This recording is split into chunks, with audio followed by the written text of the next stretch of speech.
Good morning. Kamusta ang aking mga viewers? Kamusta kayo today? At kamusta rin kayo ng mga nakaraang araw? Lunes, today is Monday, busy day na naman natin. Ayan mga kasari, ipapakita ko sa inyo ang pag-repa ko ng tube ice. Magkano nga ba ang kinikita ko sa isang sakong katulad niyan?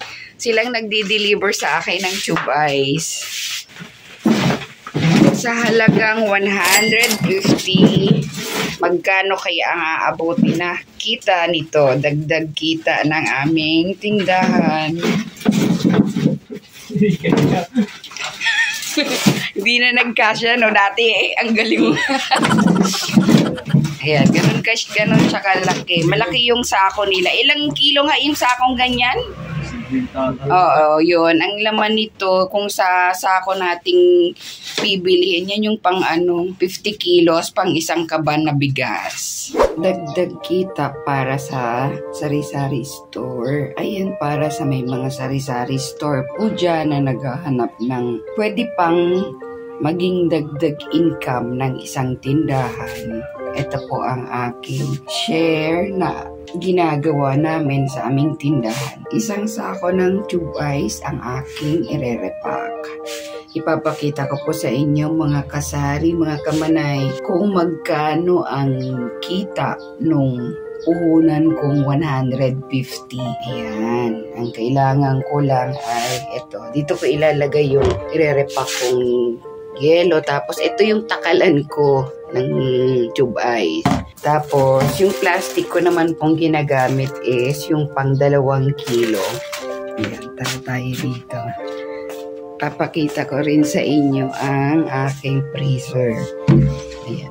Bago ako mag-repack, nakaprepare ko na ang aking freezer. Ayan siya, walang laman. Naglalagay pala ako mga kasari sa freezer ko ng sako para kung may matunaw dyan or may tubig na hindi po kasi maiwasan na magkaroon niya ng tubig nagmo-moist siya.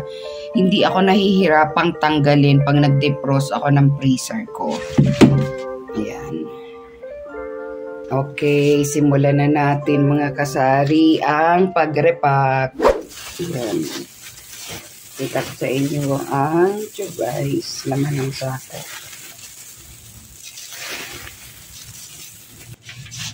Siyempre, kailangan natin ng gloves. Importante po ang paggamit ng gloves. Lalo't ito po ay inumin ng tao. Tsaka ang akin po palang ino-order na na tube ice, purified siya. 100% po siyang malinis. Kailangan malinis din yung sako nilang pinaglagyan kasi isa yan sa mga importante. Linis.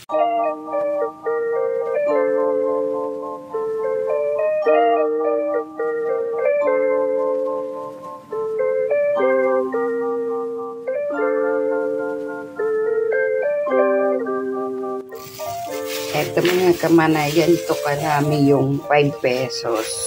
5 piso po ito. Ayan siya. Kalahati ang laman ng pang 2 kilong bigas kong plastic. 2 puno po yan dito. Ayan. 5 piso. Ito, meron ako nagawang 10 balot. Unang batch. Dalas pag gumagawa ako mga kamanay by 10 para natatandaan ko yung counting.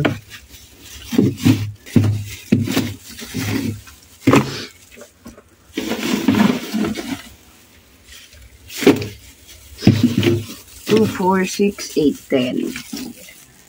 Tapos na akong mag-repack. Ayan, ipakita ko na sa inyo kung gaano kadami ang aking na-repack na tube ice. Ayan po. Bali, ang naging total po niyan ay 62 na peraso. I-compute ko po siya. Ipapakita ko sa inyo kung magkano ang kinita ng puhunan na 150. Din pala sa inyong mga kasari, kailangan po yung freezer Huwag nyo nga haluan ng ibang produkto. Kasi naglalasa po yan sa, sa yelo. Kaya pansinin nyo po, ang nakalagay ko is purong yelo lang talaga. Wala siyang halong iba.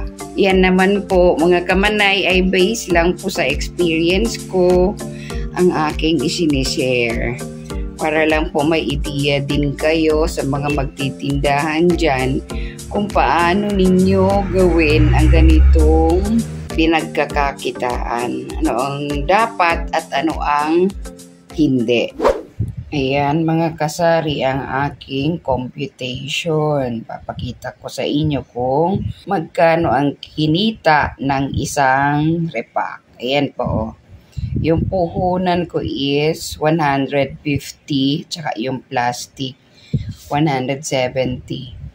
Bali, nakabuo ako ng 62 na peraso. Tinimes ko po siya sa 5 kasi 5 pesos ang benta ko. Ayan. Yung total ng 62 pieces is 310.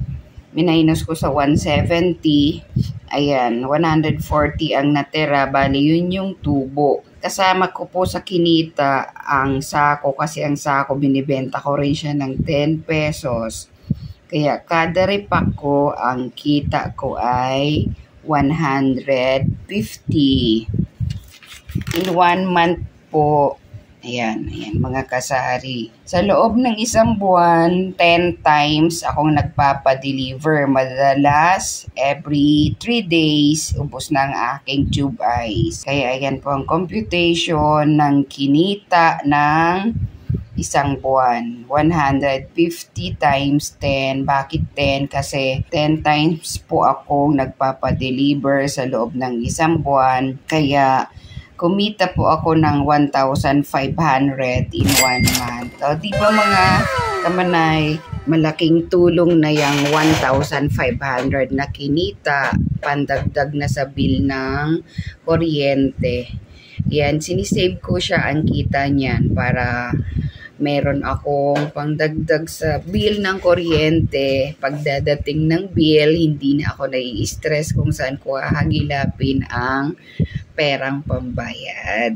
Nga mga kamanay, tapos na ang aking shared tips kung paano ang kumita sa tube ice. Ayan po, di ba, malaking tulong din kasi na may napapanood tayong mga ganito. Ako po madalas nanonood lang din ako sa aking mga kasari kung paano ang mga dagdag ideya ko, paano ang dagdag kita sa tindahan natin. Maraming salamat my dear viewers sa inyong panunood. God bless po sa inyong lahat. Mag-ingat po kayo lagi. Sa mga hindi pa pala nakapag-subscribe dyan, just click the notification bell and click nyo na rin po ang subscribe para lagi po kayong updated sa aking mga videos.